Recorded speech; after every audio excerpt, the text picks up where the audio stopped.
Bueno, en el anterior vídeo nos fuimos al tratado, o mejor dicho, a la cumbre de París del 1990 para hablar del concepto del Tratado de Fuerzas Armadas Convencionales en Europa, el FASE, ¿vale? Ahora nos vamos a la cumbre de Estambul de 1999, ¿de acuerdo?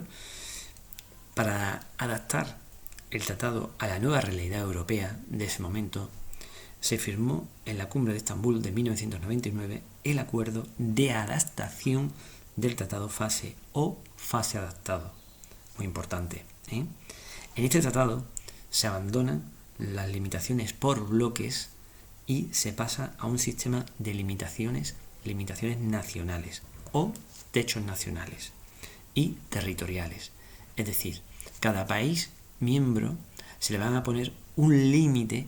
Antes eran por bloque los límites y ahora son por cada país en concreto, ¿de acuerdo? Esos techos nacionales, ¿de acuerdo? En concreto el que se le impuso a España, quedaron fijados en este tratado FASE adaptado.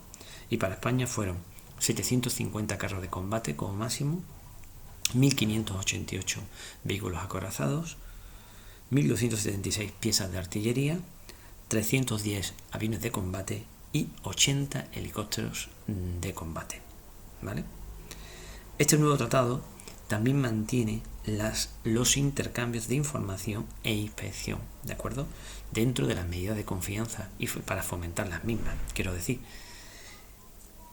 En este sentido, en este contexto, en el año 1999, la Federación Rusa suspendió el 12 de diciembre del 2007 la aplicación del tratado FASE actual, por lo que desde entonces no intercambia información y ha manifestado que no se encuentra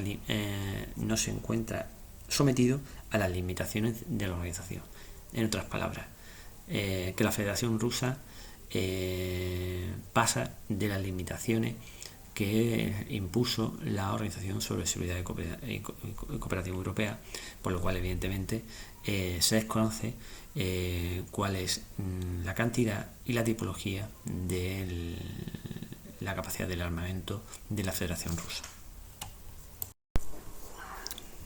Bueno, siguiendo, en el año 2000 se celebra en Viena el Consejo Ministerial, conocido como Consejo Ministerial de Viena 2000, ¿vale? Es importante resaltar que es un consejo ministerial, no alcanza el nivel de una cumbre. En ella, en este consejo ministerial formado por el ministro de Asuntos Exteriores, se produce la readmisión de Yugoslavia tras 8 años de exclusión por los conflictos internos en Yugoslavia.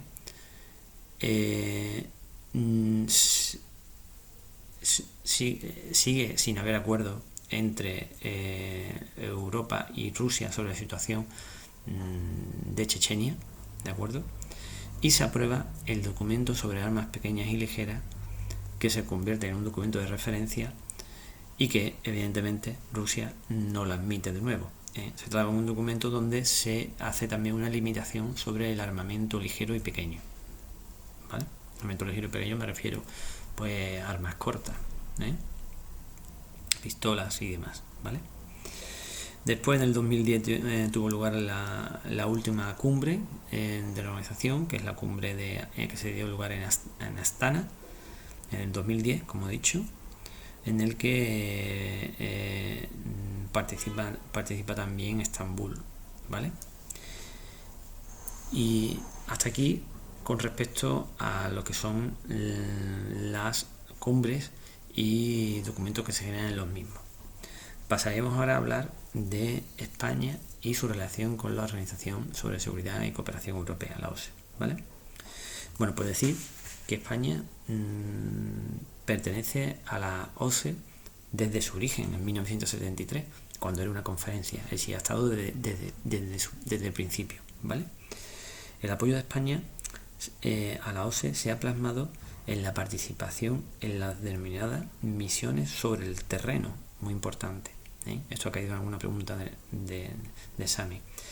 Es decir, El apoyo de España a la Organización sobre Seguridad y Cooperación Europea se ha materializado en la participación de España en las denominadas misiones sobre el terreno. Bueno, pues ya sabemos, en Chechenia, en Moldavia, en Croacia, en Kosovo, ¿de acuerdo? España tiene una representación permanente en Viena, donde está la sede de la organización, desde el año 1994, y en 2018 España ostentó por primera vez la presidencia del Comité de Seguridad de la Organización sobre Seguridad y Cooperación Europea, ¿vale? Bueno, para terminar sobre este tema, vamos a hacer una pequeña línea del tiempo, ¿de acuerdo?, para entender la evolución de esta organización, ¿vale? Bueno, hemos dicho que surge en los años 70 y surge como una conferencia, ¿vale? Como una conferencia sobre seguridad y cooperación europea, ¿de acuerdo? Sobre los años 70, 71, 72, ¿vale? En concreto se formalizó en el año 73. En el 75 se firma el Acta de Helsinki, donde se crea el Decálogo de Seguridad, ¿vale? Muy importante eso, ¿vale? En el año 1990 surge la Cumbre de París, donde se crea el famoso Tratado FASE, ¿de acuerdo? El Tratado FASE sobre armas convencionales. En el año 1992 tiene lugar la Cumbre de Helsinki, denominada como la del desafío del cambio, ¿vale? Donde entre su resultado más importante es el Tratado Fase 1 Alfa adaptado, el Tratado de Cielos Abiertos y el Documento de Viena de 1992, ¿vale? Muy bien. En el año 1994, en la Cumbre de Budapest, la conferencia deja de ser tal y se convierte ya en una organización, ya pudiendo hablar con pleno derecho de la Organización sobre Seguridad y Cooperación Europea, ¿de acuerdo? Y se crea también el Documento de Viena de 1994, que lo que hace es actualizar y fortalecer el Documento de Viena de 1992, ¿vale? Bien. En el año 1996 tiene lugar la Cumbre de Lisboa, donde se da la Declaración de Lisboa sobre la importancia de mantener las relaciones de seguridad entre los países y fomentar las medidas de confianza, y se produce la renovación del Tratado FASE, ¿vale? En el año 99 tiene lugar la Cumbre de Estambul, y en la que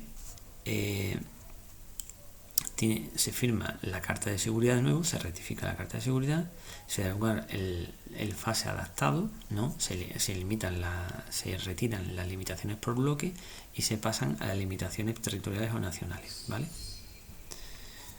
Y poco más, ¿vale? Venga, dale caña.